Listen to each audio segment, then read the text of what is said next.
Howdy everyone, welcome back. We're going to look at lesson 7 today, ethnicity, culture and school, and we're going to look at how that influences our personal and social identity. We're on page 18, make sure you highlight and date this as usual and we'll get started.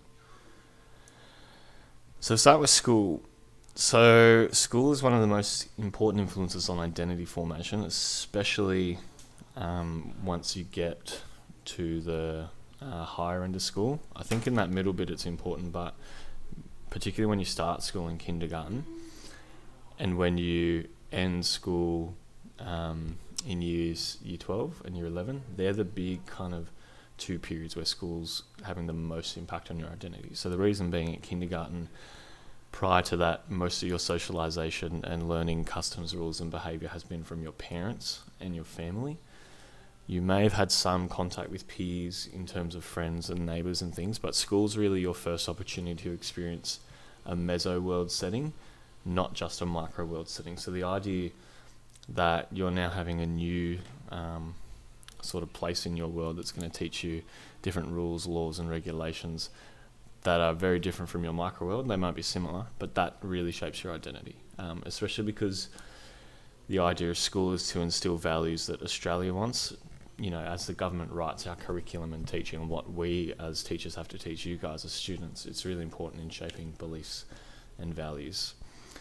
And what I want to talk about leading into that is it impacts us in kind of three ways, school.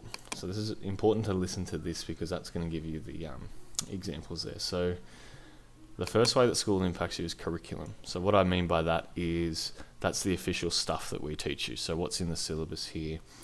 The idea that, say, in junior schools you learn history, you learn about important events like the founding of Australia through the Aboriginal people, and then you learn about the colonisation and invasion of Australia later on. So things that are really integral to understanding your context in a macro level within Australian society and culture is very important.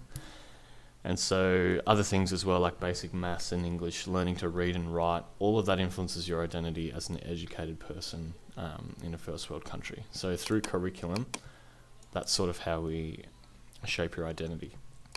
What I have next here is something called hidden curriculum. So these are the things that, I guess, when we look at a syllabus, don't appear that I have to teach you this, but they're things that every school teaches you. So things like behaviour, discipline, manners. So right from primary school, you're taught your please and thank yous.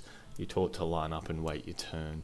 You're taught to be polite and civil to the people around you, not to swear. So you're learning all these rules of engagement, all this hidden curriculum on how to function and survive in meso and macro society because you've been just brought up in your micro world predominantly. And those different stages increase. So, as you get into high school, you guys have things like careers lessons where you start to learn about the real world and how it works in terms of jobs and finances. And then later on, year 11 and 12, you start to begin that process of what's my future occupation going to look like? What support services do I have to help me get out of school and integrate it into university or other kind of work after school? Now, all of that's not in our curriculum or teaching, but it's stuff that we teach anyway, and then that would be part of the hidden curriculum. So I guess the hidden curriculum is about teaching you to become a functioning member of society. And then the last one is extracurricular activities. So, for example, I know some of us went on the Raw Challenge, which is very fun. Sucked into you if you didn't go. The idea that these extracurricular activities teach you things like resilience, courage, the idea to have a go and participate in things, gives you like an idea of, I guess it links to your social identity a lot of the time, but what you learn through here, again, similar to hidden curriculum, is how to function in an environment, and I guess how to learn to have fun in some ways. And I know that sounds a bit lame, but the extracurricular activities are all about character building. So finding, I guess, your strength in ways that you didn't know you had before, using the Raw Challenge there as an example. But it's also shaping memories and things that'll last for a lifetime. So the idea that school really impacts you growing up, because looking back on it, you may have a lot of fond memories. So say even if you guys look back at your minor campus and all those extra different activities and stuff you did there, they're the things that make up in your mind years later your memory of school. And what that'll do is influence your opinion and belief on school, how you identify with education. Research shows then impacts your future jobs and things like that. And obviously, all of that comes with status and class that we looked at last lesson. So they're the sort of 3 areas that school really impacts you. Just going to have some water, stay hydrated.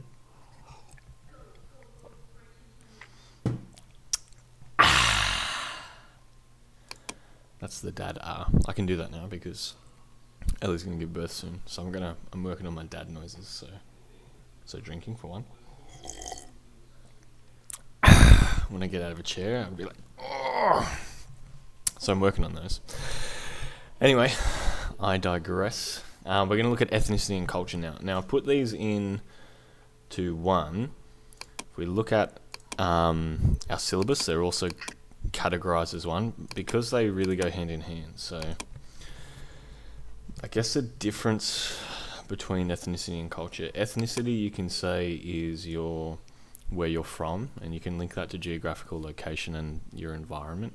So, for example, I have ethnic origins in Australia, England, Ireland, and then back to Norway with the Vikings. But my culture obviously is shaped by my ethnicity, but it doesn't always have to be. So my culture, for example, can include things like my taste in music and sport, which might not be related to my ethnicity, but it also might be. For example, my love of Vegemite, okay? Relates to my ethnicity as being Australian.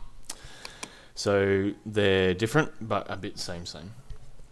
So go through those two word banks there. I didn't think I had to go too in depth on that. I think we're all really familiar with what those two concepts mean because we looked at them last topic as well and how they shape your identity. Again, looking at ethnicity and culture really links into beliefs, which we talked a lot about last lesson as well.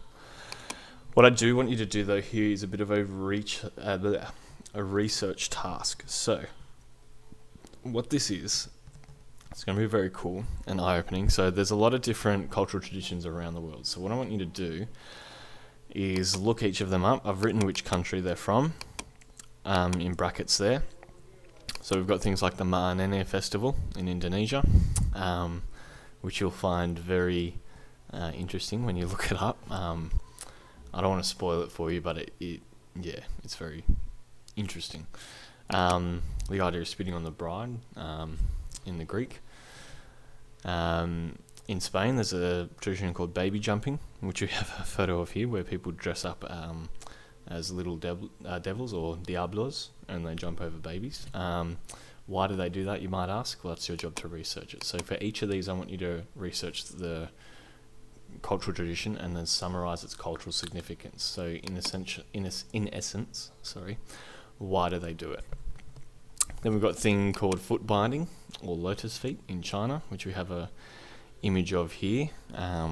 This is a very ancient practice that goes back thousands and thousands of years. It's mostly banned today because it's seen as torture and cruelty, but it's still practiced in some reasons. But again, look that up and see why they do it.